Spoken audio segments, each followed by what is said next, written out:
Consider this episode your sign to look at your podcast branding and make sure you're showing up how you strategically want to show up.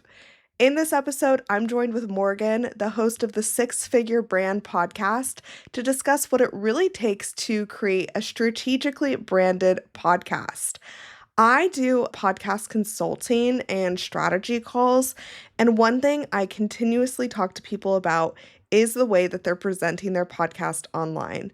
Whether this is the templates that they're using, the visuals when you look at their podcast, whether this is on social media, or just the way that they talk about their podcast in general. I continuously talk to people about the way that they're presenting their show. And this episode with Morgan shares a ton of great information on how you can make sure that you are showing up strategically in the way that you want to be showing up. So let's get right into this episode because I know you're going to need to take notes on this. Welcome to the Podcast Café, where we're serving up everything you need to know about podcasting, from tips, stories, and strategies for podcasters from podcasters.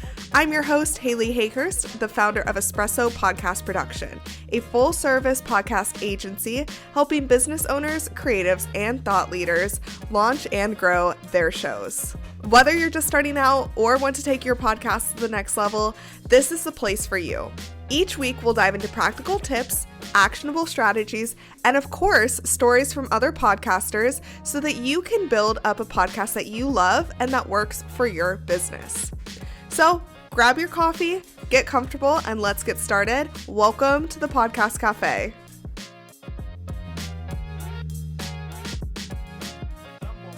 Hey Morgan, thank you so much for joining me in the Podcast Cafe. I'm excited to talk with you about all things podcasting. Yeah, thanks so much for having me. I'm excited. Yes. So your podcast is a six-figure brand podcast. You are an amazing agency owner, business owner, and we're going to get into all of that today, specifically about podcast branding and how you've done it for yourself since this is your expertise. But before we get into that, I have to ask you, what is your go-to coffee order? I am a native Washingtonian, so I'm a big coffee snob. So my favorite coffee drink is literally a plain latte that I made myself, like not from anywhere, because California does not have good coffee. Where do you get your beans from? I lately have been just getting I think it's like the San Francisco Bay from like Costco. Yeah. I'm cheap. But yeah, I also Pete's Coffee is pretty solid. They're a Seattle company also. That's Yep. one of my other go-tos, like if I could find it. Yeah. I love that. I'm like a dedicated Nespresso drinker, but I always, being in Seattle, there's so much good coffee around. Like, I just was walking my dog this morning and passed like 3 coffee shops, and I was like fighting for my life not to go. I was like, I have coffee at home. I'm just gonna go make it. Yeah, well, and the thing there is like they're all good. I had no idea until I moved away Yeah. at like 21 years old that everywhere is not like that. No, so true. Well, I could talk about coffee all day, but we're here to talk about your podcast. So why don't you tell us about when you realized that this podcast needed to be out in the world?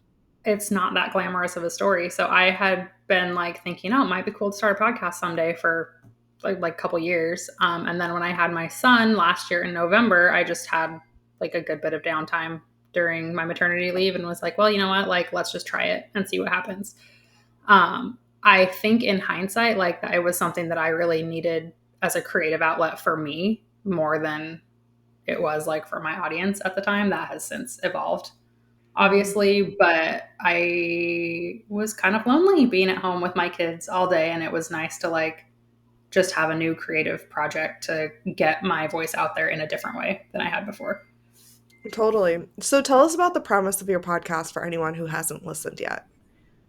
Yeah. So the Six Figure Brand podcast is basically a peek behind the curtain at like what it really looks like and what it actually takes to build a six-figure brand. So it's a good balance of my own story of how I got into business and things that have and have not worked for me. I also bring in guests to share the same. And then I also give like just really practical and actionable tips of, you know, here's things that need to be on your website, or here's how to know who to hire and when, and those type of things. Yeah. I think that that's really great because since you do take it from a brand perspective, like it is your expertise. So, when you were planning out the podcast, what were some of the foundational things that you did with like the topic and that planning, but also like the branding side? Yeah. So there's a lot of like talk in the online space about if you own an online business, you also should have a personal brand. And that just felt like a lot for me. So the podcast was kind of my way to let people feel like they got to know me better Mhm. without like having an entirely separate website and brand. So I really wanted like my own personality to come through on that. But also I of course needed it to be like visually consistent with the rest of my business and look polished and professional and like somebody's gonna look at it and think I actually know what I'm doing. So that was kind Yeah, of the thought branding wise. Six Figure Brand podcast specifically was just because I have a membership called the Six Figure Brand Society. So it just was kind of easy and simple, to be honest. And then as far as like how like branding my podcast topics, I think it's really just like my core messaging pillars and always kind of coming back to those. So I'm always talking about why you don't have to do things the same way everybody else does. And I'm always talking about why brand strategy needs to come before all the other things in your business. I am very big on like sharing the more embarrassing, uncomfortable parts of business. So I have like those core kind of pillars, I guess, that I touch on in all of my marketing and social content and whatever that also come through on the podcast. totally. What is brand? Oh man, that's like the $1 million question, right? Right? I'm gonna butcher it, but there is a quote that is basically like a brand is the sum of all of the experiences that somebody has with your business that make them decide whether or not to buy your product or hire you or whatever. And I feel like that's kind of the best short answer. A lot of people, when I say, what do you think of when you think of brand? They're like, oh, the Apple Apple or the Nike swoosh or the Starbucks siren or whatever. And that's only like half the picture. There's so much more that goes into it as far as like colors and messaging and brand values and the actual product that you produce. So it really is, what does someone think when they hear your business name and how does that make them feel? Yeah. So I think so many people think of brand as branding, like the colors, your logo. When I think about it from like a podcast standpoint, a lot of people think of it as like the podcast thumbnail, the description, their social media graphics.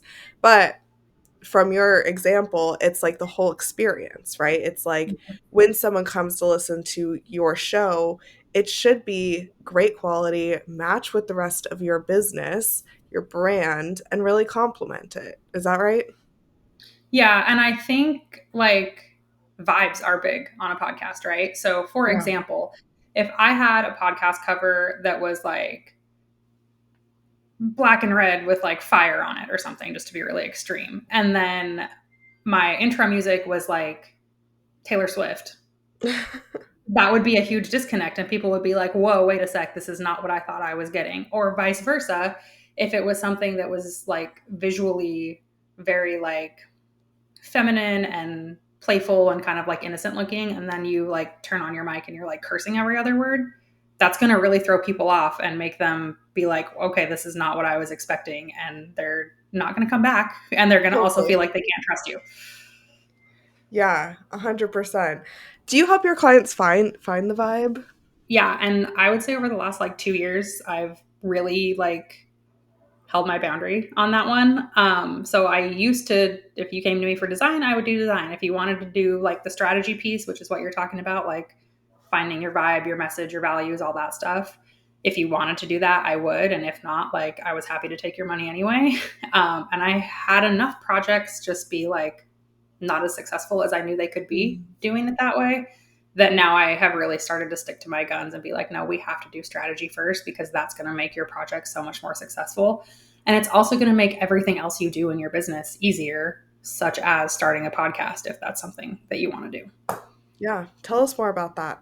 Yeah. So I think that if you have not spent any time at all on your brand strategy, you should probably not start a podcast yet, because brand strategy is really about, first and foremost, who is your audience? Who are you talking to? And if you don't know that, then you're not going to know what topics to talk about. You're not going to know what keywords to put in your show notes. You're not going to know what the name of your podcast should be. So like you really have nothing. You're just making something up and hoping that people like it, which is going to turn out to be kind of a waste of your time. And then as far as like values and purpose and mission, and even like looking at your competitors, all of that just like flows so directly into your podcast, right? Your values should come through in the things that you talk about and the way you relate to your guests and just like the way that you speak. Your competitor audit is going to be super important because you need to know what other people are doing, not so that you can like play the comparison game, but you need to know what makes you special or different so that you can really like bring that to the forefront and double down on that. So you can start a podcast without having done any brand strategy, and it might be successful, but I think it is much more likely to succeed if you do that foundational work first. Yes, 100%. And that competitor analysis is always the first thing I do for my clients when they are starting a podcast. I basically have the kickoff call with them to talk about like what do they want it to be about, and then I go out and research what else is in this industry because there's so many podcasts out there, right? So you have to find what other people are doing, what you agree with, what you don't agree with when it comes to that, and what will make you stand out. So I love that you brought that up. When you were doing your research, what did that process look like? Yeah, so I could find a lot of people that were talking about like branding on their podcast, but not a lot that were talking about like the really nitty gritty behind the scenes business building part and like how does branding tie into that, right? So my first 3 episodes are like my story of online, how I got an online business.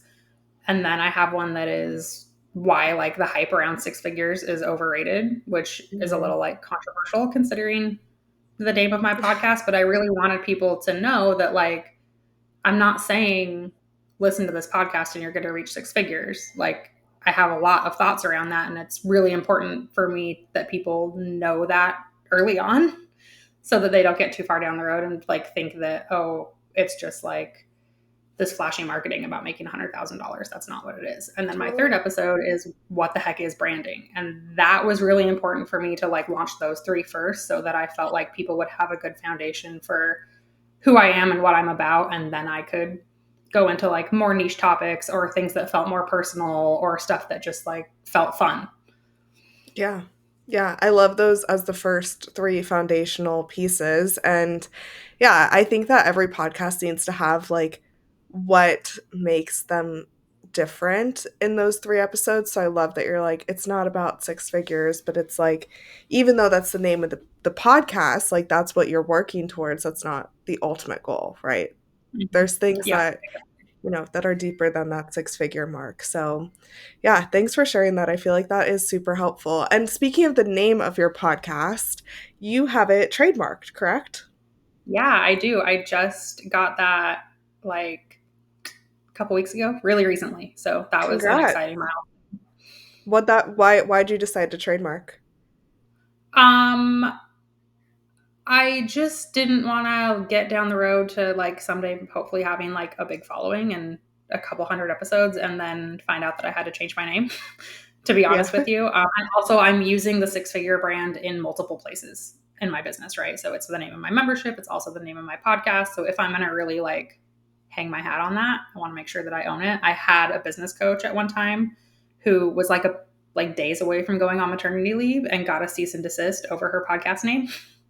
So that scared me straight a little bit. Yep. Oh my gosh. Yeah. What did that trademarking process look like? Because I think a lot of people think about it. They're just not sure if it's going to be worth it. Yeah. So my advice to other people is find an attorney that you trust and have them help you. That's not what I did. I did it myself. So the Mm. filing fee for a trademark is like $350. My husband is an attorney. He's not a trademark attorney. I literally was like, hey, can you help me with this? And he was like, actually, no, I don't know anything about that at all. Mhm. So I think a lot of people assume like, oh, you're a lawyer husband. And I'm like, no, it wasn't like that.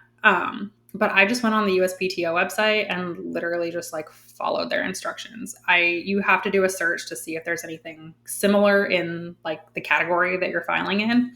And there wasn't. And so that made me feel a little more confident about like trying it myself. If there had been, I probably would not have done that. I probably would have enlisted the help of a trademark attorney. Yeah. But my thought process was like, it's $1,500 to like $2,500 to hire an attorney to do that for you. And I was willing to roll the dice and risk losing $350, but that is definitely not the advice that I would give to everyone.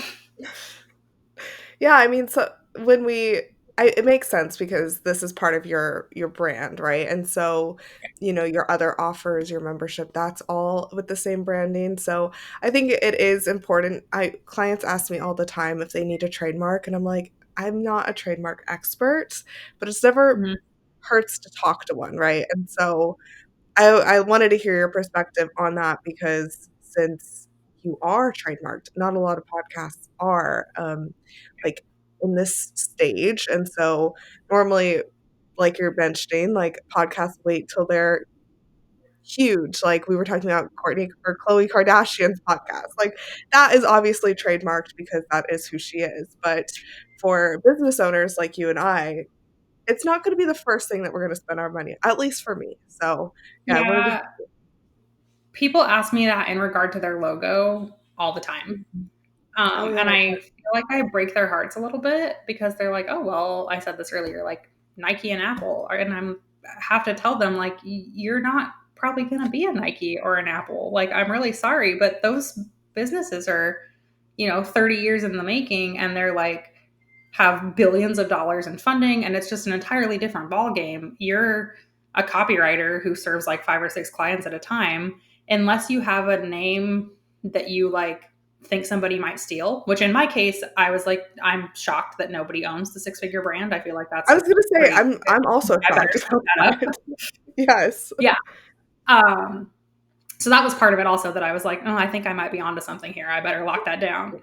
But Yeah. I never tell my clients to trademark their logo because Mm. I'm like, Mm. and if anything, I would say trademark like the actual name of your business because your logo is probably going to change. And do you want to like get a new trademark every time you update your logo? Probably not. So it just, like I said, talk to an attorney. Most of them do free consultations. I think there's times when it makes sense and when it doesn't, but trademark everything is not the answer. I think that's really good advice, and so you're about 38 episodes in at the time of us recording this. Mhm. When you first started, like, what do you think the most surprising thing has been since starting your podcast? I think the most surprising thing has definitely been like how hard it is to get people to listen. It's also it's a good bit of work to like produce an episode and write the show notes, and I do a blog post version of all of my episodes, Mhm. so that part. But the reason why I started the podcast in part was because I was just sick of like creating Instagram content and was like, I need to do something else, and it feels like a lower lift for me to basically like word vomit into a microphone and then clean it up Mhm. than it does to like plan all these Instagram content and record reels and blah blah blah blah blah. A YouTube channel wasn't really in the cards for me because I have 2 kids at home with me all the time. And a lot of times I'm recording at like 11 o'clock at night after they're in bed when it's pitch dark out. So that's not going to work.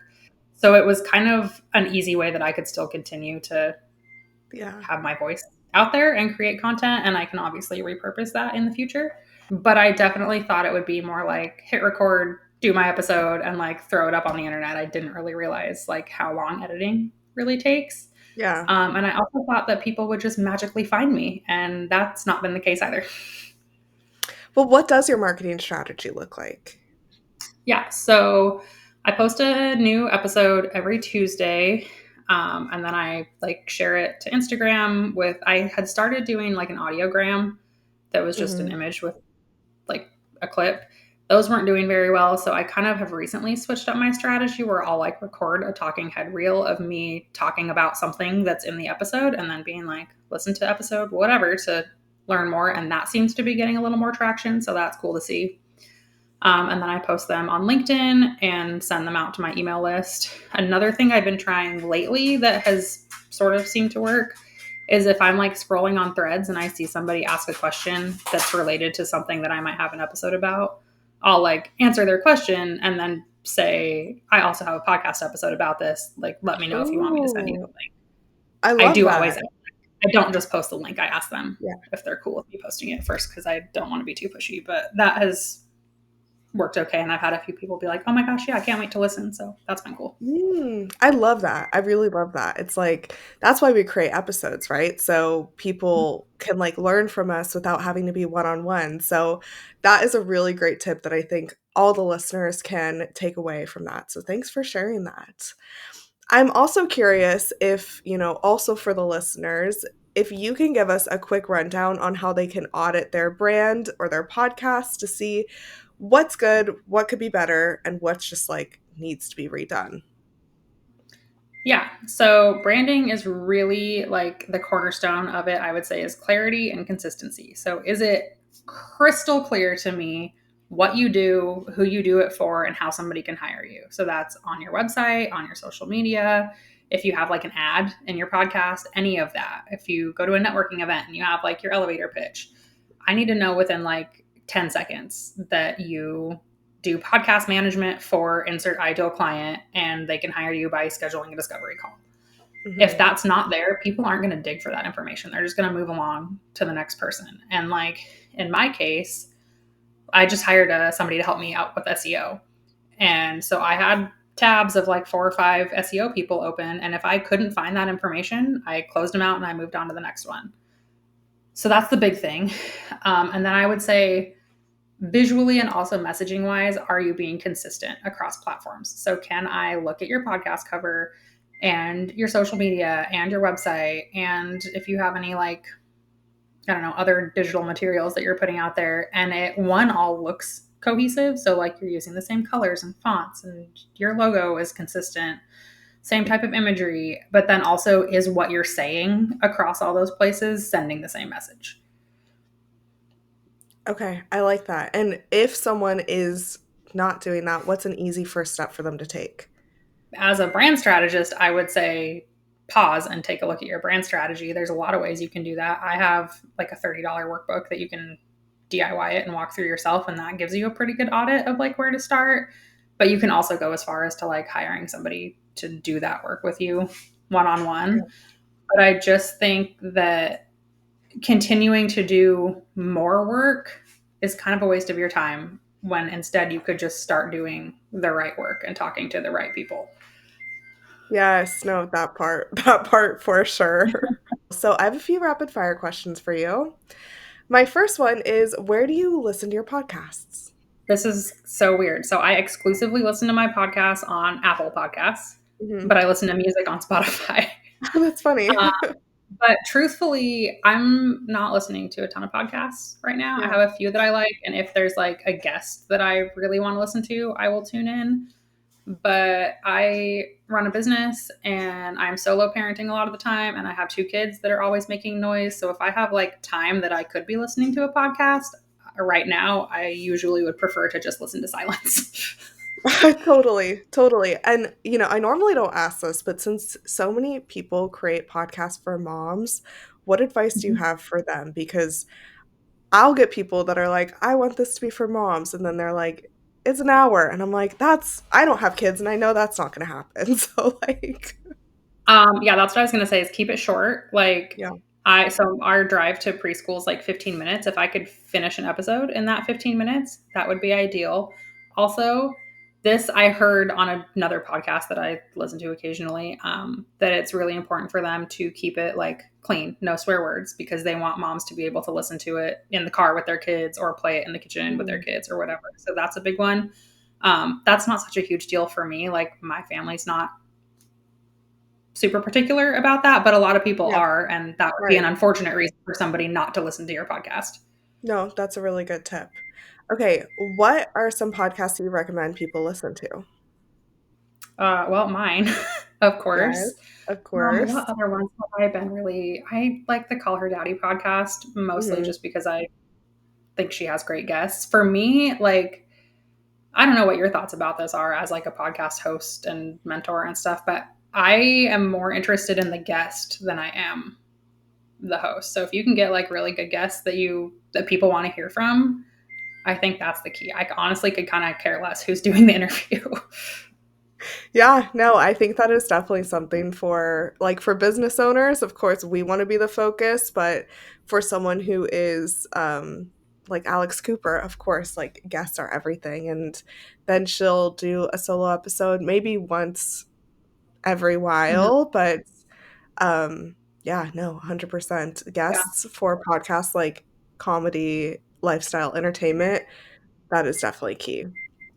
Yeah, and I think too, like that comes back to why are you doing this, right? Are you trying to be a Mhm. podcaster or are you running a business and a podcast is just a marketing channel? Because if it's that one, Exactly. then you definitely need a mix of like solo and guest Yes. episodes so that you can continue to establish your authority. But if you just want to be a famous podcaster, then like go crazy on the guests. That will get you Yeah. far. That will get you very far, definitely. That's how Rogan's done it for so long. That's how Alex Cooper's done it for so long. No, there is a differentiation between the two, so that is really important to point out. Okay, my next question for you is, do you have any podcast listening pet peeves? This is like ultra specific, and I hate that I'm like talking so much about the Call Her Daddy podcast, but I like her guest. I like her interview style. I hate the daddy gang thing. Like that like makes Mm. me feel physically ill. So I think I it's a good branding move to have like a tagline or a quip or whatever, but maybe like do some market research around that Yeah, first and don't like say stuff that's going to weird people out because that's also all they have to base their opinion of you is like what you're saying. So if you say something that's like way out there or that could get taken the wrong way or just like makes people feel weird, that's probably not a good foot to start off on. 100%. I was listening to something the other day. I feel like sometimes I just am so judgmental for podcasts because this is what I do all day, but I was listening to something and I was like, I'm getting the ick. I cannot listen to this anymore. And so, Yeah. yeah, 100%, like, think about your audience experience in that. And Okay, ask my people like next it's okay to ask your audience. yeah, ask them for sure. And, like, that's even better, right? Like, poll them on phrases you say or, your logo, whatever. Like, you can include them in it, even if you have a small audience. Including them makes them feel like they're bought in. So, that's honestly better than trying to figure it all out yourself. 100%. Yeah. Yep. Yeah. Okay, my next question is, what is the best advice you can give any podcaster? I would say if it's somebody thinking about starting a podcast, really put a lot of effort into your launch strategy. That's something I did not do, and I wish I had. Like put more effort into your launch strategy than you're putting into your first couple episodes. I would say I have a friend, which back to your question of podcasts I'm loving. I have a good friend, Sam. She's a copywriter. She has a podcast called Copy and that she just launched like a month ago. And she got 1,000 downloads in the first 2 weeks because she like really nailed her launch strategy. She got a group of people together to help her promote it. And then she did this like cool thing where if you post it on stories, you get points. And if you send an email to your list, you get points. And then there was like prizes for who got the most points. I thought that was such a cool and creative way to launch. And when I launched my podcast, I was just like, hey, world, here's a podcast. And that didn't go so well for me. So, my last question for you, Morgan, is what is the most surprising thing that you've learned about yourself through podcasting? Well, I have continued to learn that I hate to listen to my own voice, but I feel like that's pretty universal. um, I think that the biggest thing is like, I don't want to say learning to trust myself, but like I say stuff on my podcast sometimes that I'm like, man, that's like kind of harsh or a little out there, or I don't know if this is really going to land with people, or like it might ruffle some feathers. And every time the stuff that I'm the most like, oh man, I don't know if I should post that is the stuff that people like get excited about and really Mhm. resonate with. So I think it's really helped me to just like own my own opinions and not apologize or try to like water down my feelings about things. Yeah. Yeah. Oh, I love that. I think that's like, yeah, sometimes we listen to ourselves back and we're like, is that how I want to come across? But yes, it usually is. So, thank you so much for joining me. Where can people come and connect with you? Yeah, so I hang out on Threads a lot lately. My handle's at spectand.co. And then I'm also on Instagram. I have a LinkedIn account. I try and post on there. It's not the best way to get in touch with me. Yeah. So yeah, Threads and Instagram for sure. Okay, awesome. I'll put all of those in the show notes. But thank you so much. This has been so fun. Thanks for having me. Thank you so much for joining me in the Podcast Cafe. I hope you're leaving with fresh ideas and inspiration to take your podcast to the next level. Remember, podcasting is a journey and you don't have to do it alone. I'm here to help you every step of the way. Let's connect. Be sure you follow me on Instagram at Espresso Podcast Production or visit espressopodcastproduction.com for more tips, resources, and behind the scenes insights. I'd love to hear about your podcasting journey. If you've enjoyed today's episode, make sure you hit subscribe so you never miss an episode. And if you're feeling extra generous, I'd love it if you could leave me a review on Apple Podcasts or Spotify. It helps more podcasters just like you find the show. Until next time, grab your coffee, keep creating, and I'll see you back here in the Podcast Cafe.